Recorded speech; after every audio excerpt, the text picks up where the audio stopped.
Hello, friends. This is Dave Hurwitz, executive editor at ClassicsToday.com, here to talk about the top 10 orchestras in the universe.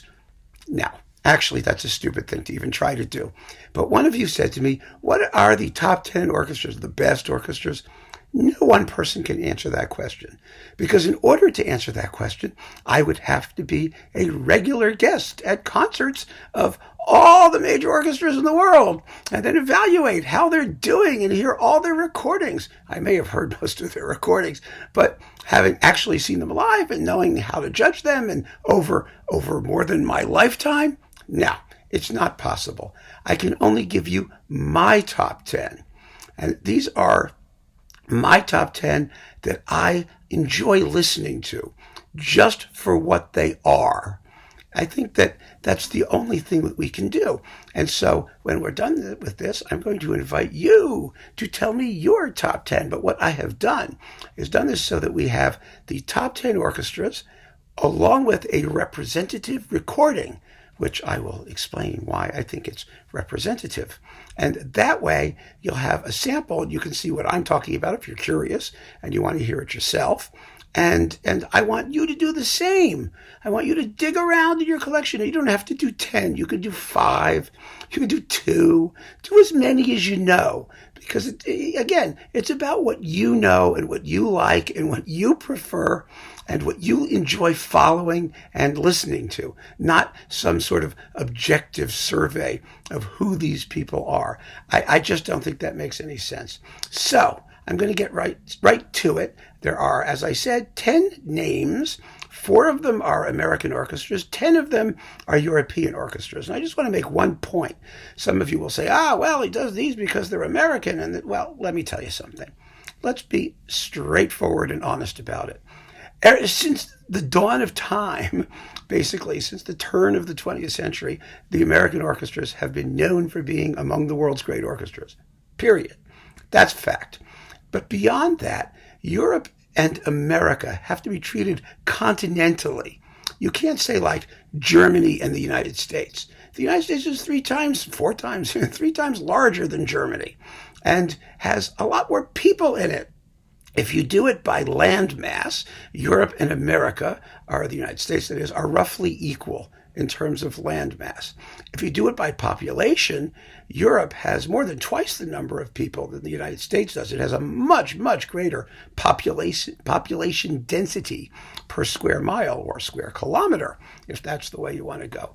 But on the other hand, if you talk about resources, the United States is simply much wealthier and then Europe is on the whole, and in terms of the way it funds and does things with the arts. And the reason that the American orchestras are such great orchestras is because they had money. Traditionally, very, very wealthy people supporting them, which means they were able to hire and pay for some of the best players, the best conductors, and they created some of the best orchestras, not all of them. So I think a ratio of 4 to 6 is a reasonable one for somebody who is reasonably well versed in recordings, who's heard lots and lots and lots of recordings with all of these people over many, many decades. I think that's a pretty good ratio. And I want to take out the nationalistic bias bullshit, because I always hear it, and I always hear it from people in Europe, because that's the way Europeans think.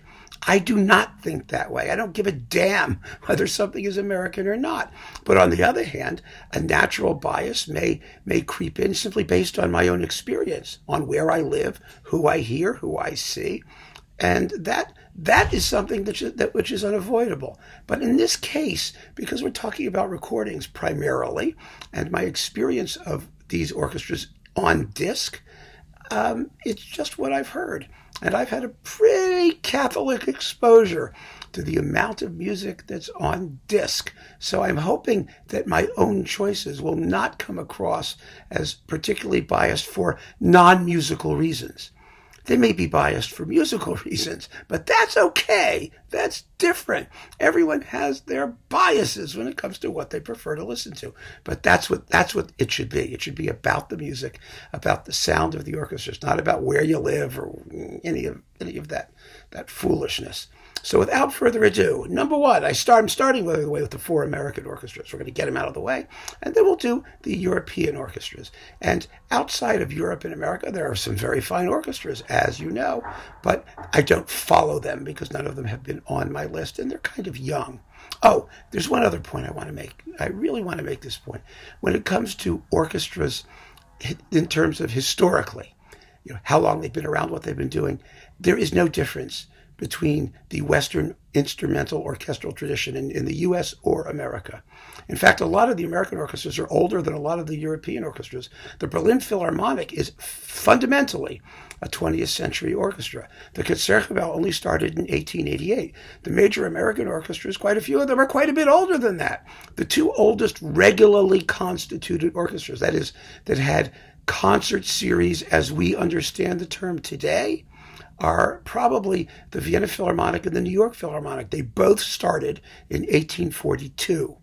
A little bit older, go a little bit back a little bit further, than you have, for example, the Paris Conservatoire from the 1820s, which is its own sort of unique tradition.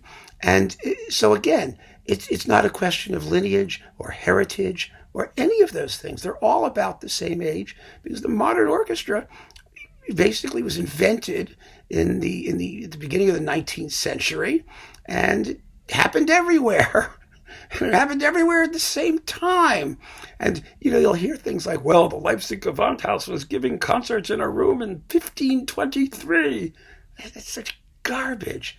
It's a useless piece of information for our purposes, because yes, the city of Leipzig had concerts going back to 15-something, and they may have had an orchestra in a building that they called the Gewandhaus. But what did that orchestra consist of? And what did it play? That's what matters. We're talking about orchestras that perform regularly for the concert-going public, and they play the canonic classics, basically beginning with Haydn and Mozart. So there's a limit to how old they can be and how far back you want to go and what you can claim because of the historical patrimony and all that stuff. Again, there's a lot of talk and hot air that goes into this topic that has nothing to do with the sound the orchestras make. And that is what matters to me, and I hope to you. So now, with all of that out of the way, all of this hot air, let's get started. Philadelphia! Yay, Philly! Philadelphia is one of the world's most recorded orchestras. They were always one of the world's great orchestras. They have always been one of the world's greatest orchestras since Stokowski first got his hands on them. And then we had Ormandy and then Muti. They haven't had so many music directors. And then Sawallisch. And, they've had a pretty good run. And my recording is the Ormandy Mussorgsky Pictures in an Exhibition, because it does all of the things that Philadelphia was famous for. Fabulous in every section, soup to nuts, great brass, great winds, amazing strings, crackling percussion, and a specialty in that sort of late romantic, especially Russian repertoire. Ormandy never made a better record. It sounds fabulous. This is his Sony stereo recording. Now that the Ormandy mono box, which I'll be talking about shortly, is out, and he re-recorded it for RCA, and he did it in mono, but this is the Sony stereo version, and it is the best pictures in an exhibition out there, period. And it really shows all the wonderful things in Philadelphia, the superb first desk soloists, the whole thing. Okay, number 2, Boston. Now, for many years, the Boston Symphony was the great American orchestra. The Boston Symphony is very lucky. It has the world's largest orchestral endowment. They've got like $1 billion they're sitting on. They've got lots and lots of money because rich people in Boston gave them lots and lots of money. They were very smart that way. So that, plus a very shrewd choice of music directors, has ensured their continued quality. And the Boston Symphony, again, when you think about it, they did the premiere of Tchaikovsky's first piano concerto with Hans von Bülow playing the piano. You're not going to talk about pedigree, and get better than that as far as it goes. And my choice recording, because they have such a fantastic reputation as an orchestra that plays French music, but also because Seiji Ozawa kept them in absolutely tip-top shape and never got any credit for it, which I think is really a pity. So, Poulenc, the Organ Concerto, because they've got one of the great symphonic organs in Symphony Hall, the Concert Champêtre, and this also has the Gloria on this particular incarnation. An absolutely fabulous disc of French music that shows the Boston Symphony at its absolute best. And great music making all around. And I particularly think we need to give a shout out to Ozawa. I know we all love Charles Munch. We love Stravinsky. We love Pierre Monteux. All the people who've come around there in between. I love Leinsdorf so much. He was off or on. But they really Ozawa deserves the credit for doing some sterling work. And if you have the Boston Symphony box with a lot of Ozawa in it, that's true. There's just great stuff in there. There really is. And after Boston, Cleveland. You got to do Cleveland. The orchestra that George Szell built, right? But I'm not picking a Szell recording. No. I'm picking a Dochnani recording because the Cleveland Orchestra is known for its transparency, its incredible virtuosity, its superiority playing contemporary music, which Szell didn't do a lot of. That came later. That's why Szell got Pierre Boulez. And, he did, of course, mostly that. So the Cleveland Orchestra has remained the great orchestra that Szell built. And again, Dochnani kept them that way and got no credit for it. And this is one of the great records he ever made and they ever made. Amérique by Varese and Ives Symphony No. 4. This is really stupendous. And Decca really does need to do sort of a Dochnani Cleveland box with all the stuff that never got issued in the U.S. or didn't exist because the whole industry was imploding at the time that Dochnani made his last batch of recordings. And there's fabulous stuff. There's Mozart late symphonies. There's the best Webern disc in the history of humanity. It's great. He did really good Bruckner. He did really lousy Mahler, mostly. I mean, if they do the box, that will be in there too, I guess. But, we can skip the Mahler. But boy, is this good. This Varese and Ives disc is fantastic. And you're not going to have another orchestra in the world who has done this music really as well as these guys have. And this, by the way, was a concert that they actually did, which I saw at Carnegie Hall, that was astounding. So that's Cleveland. Next. Now, as you know, America has the big five. And those were these three, that is Cleveland, Philly, Boston, to which you have to add New York and Chicago, to which sometimes people want to toss in Los Angeles. Those are sort of the major ones, but then there's San Francisco, there's a bunch of other. And so my last choice of the American orchestras is Pittsburgh. It's none of them. Pittsburgh is the world's best kept orchestral secret. I am convinced Pittsburgh has always been great.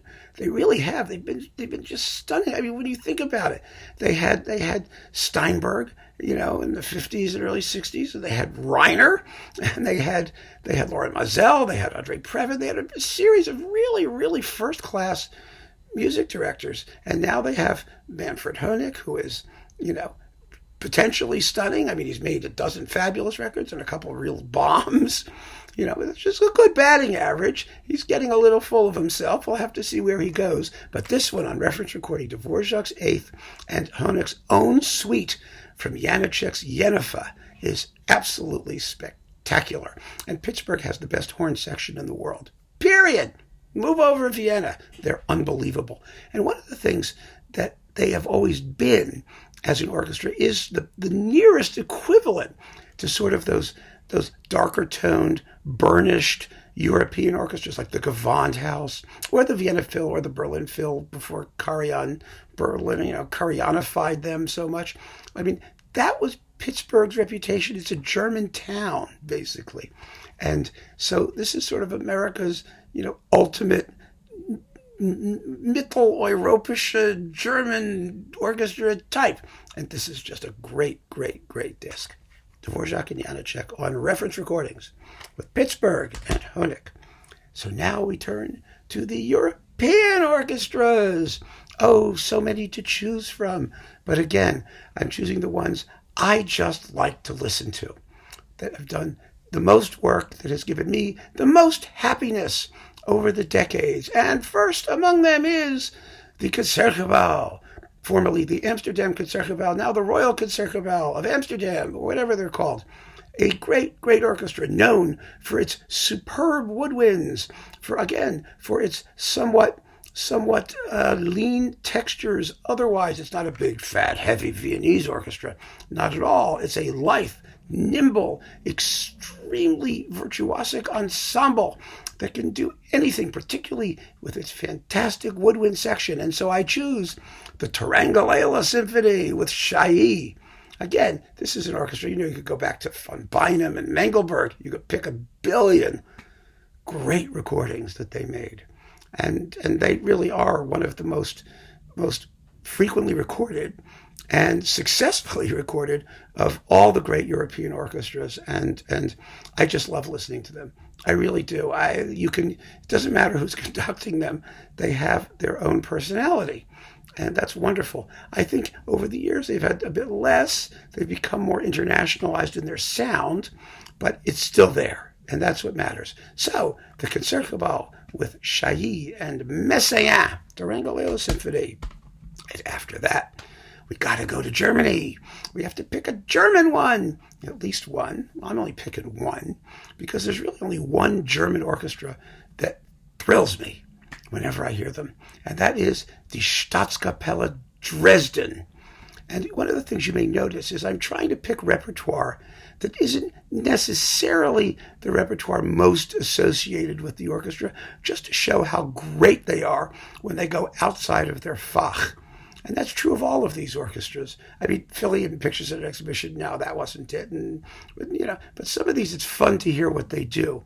The Staatskapelle Dresden is very similar to orchestras like the Czech Philharmonic and those kinds of orchestras that have very, very distinctive timbral qualities, lean and muscular strings, perky woodwinds, really piercing brass, hard timpani, that kind of sound where nothing quite blends with anything else, but it really adds wonderfully to the transparency of texture that the orchestra projects. And for the Staatskapelle Dresden, that's made them non-pareil in playing Bruckner, in playing Strauss.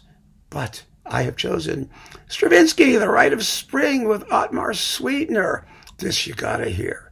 This is the Blitzkrieg version of the Stravinsky Rite of Spring. It is ferocious. They are having the time of their lives. They are counting as if their lives depended on it.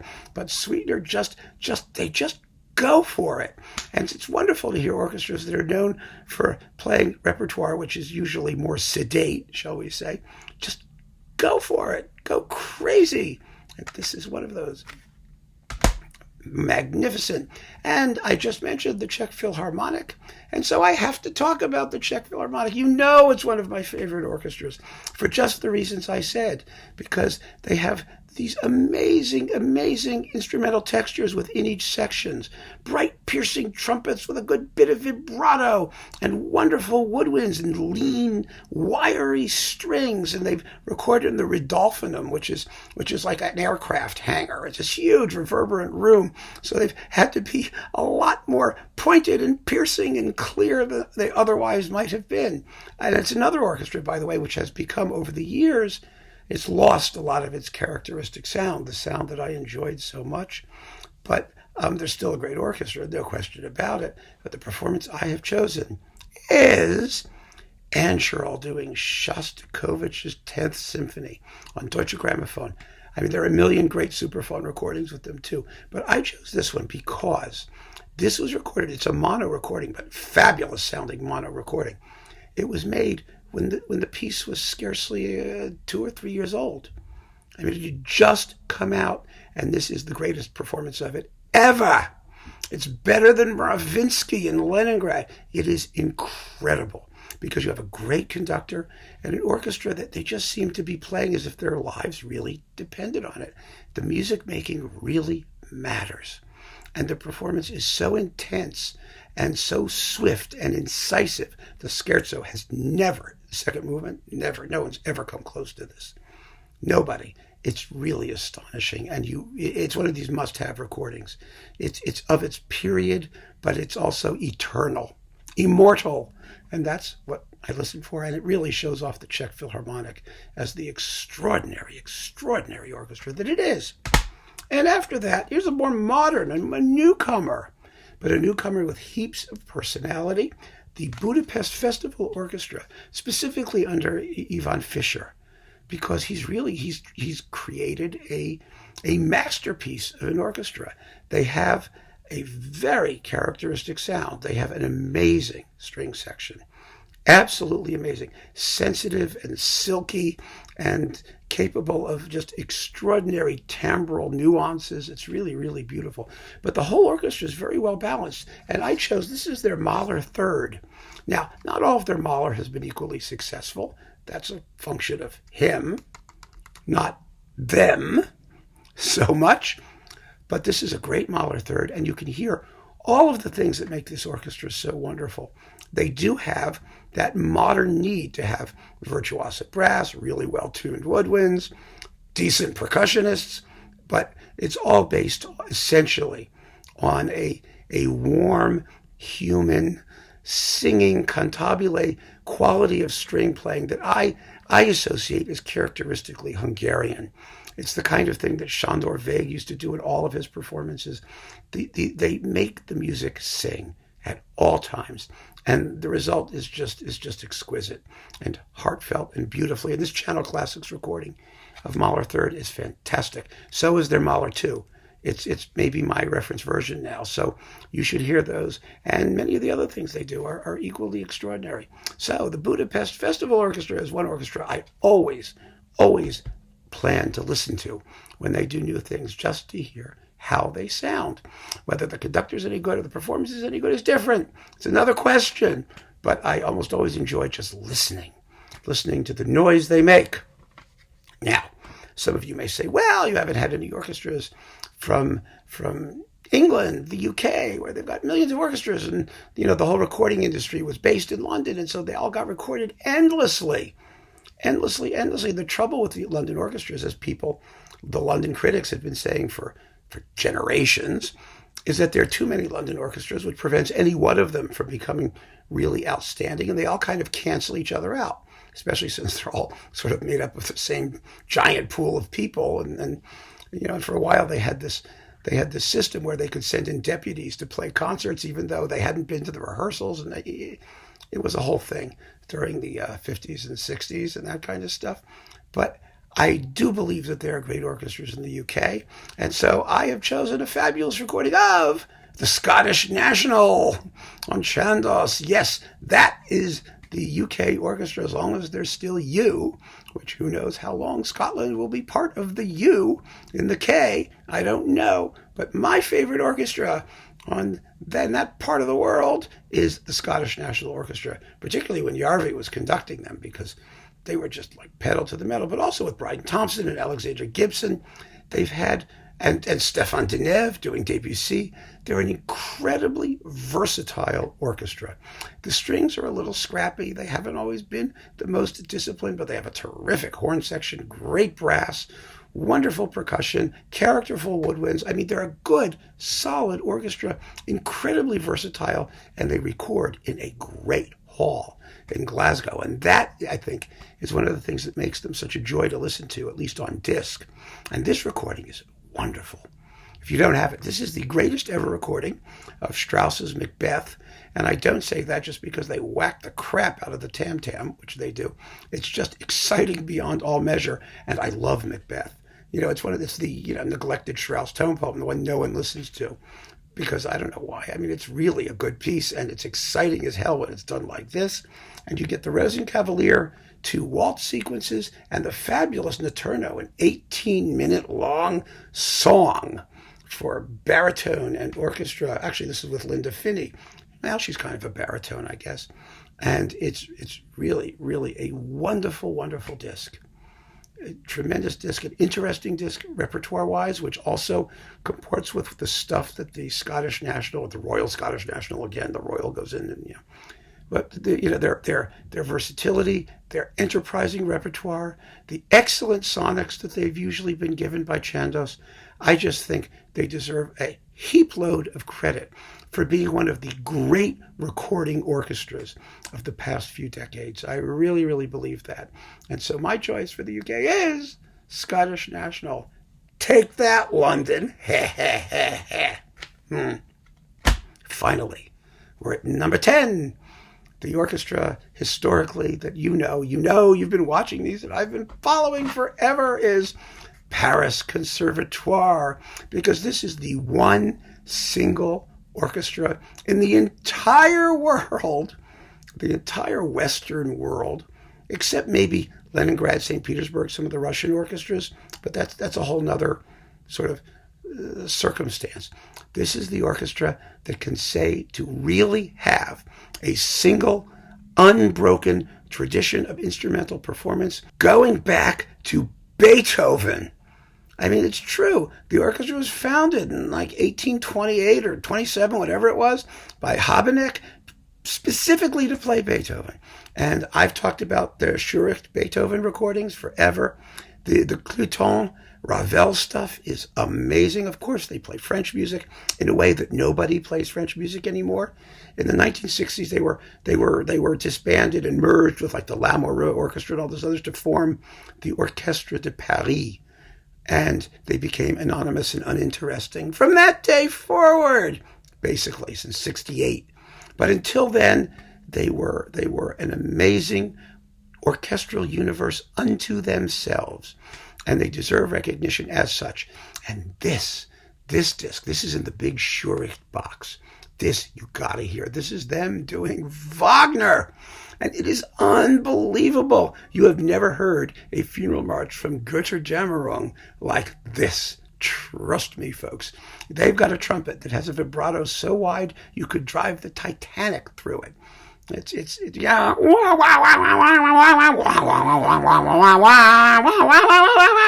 it's unbelievable. It's fabulous. Just fabulous. And it's sexy, sensual music making. It's utterly transparent. It's totally not big, inflated, bloated German. It's true Wagner. Because as Ned Rorem said, Wagner was French. His aesthetic was French. He was a French grand opera composer. And the best players of Wagner have always been French. Yes. And nowhere more so than when Schuricht got his hands on them to do Götterdämmerung excerpts. I think what else is on here? Oh, Tristan and Isolde, the prelude and Liebestod. Holy cow. Just fantastic. And you know, the French are always great at music that has sex in it. Just like the British are always lousy at music that has sex in it. The French just do it naturally. And it's marvelous. Absolutely marvelous. This is a Japanese Decca thing. London, actually, still in Japan. But, you know, if you can find it, or if you have that Schuricht box, the Decca Schuricht box, this is in there. It's just phenomenal. Absolutely phenomenal. But it shows that Paris Conservatoire Orchestra and what it really means to have an ongoing tradition, as it was with the Czech Philharmonic and some of these other orchestras. So that, folks, is my top 10. And I think it's a pretty good list. I mean, it's, for me anyway, you get a lot of good records out of it, which is what matters. So let us simply, let's see. Let's go through this one more time and summarize so we're all clear.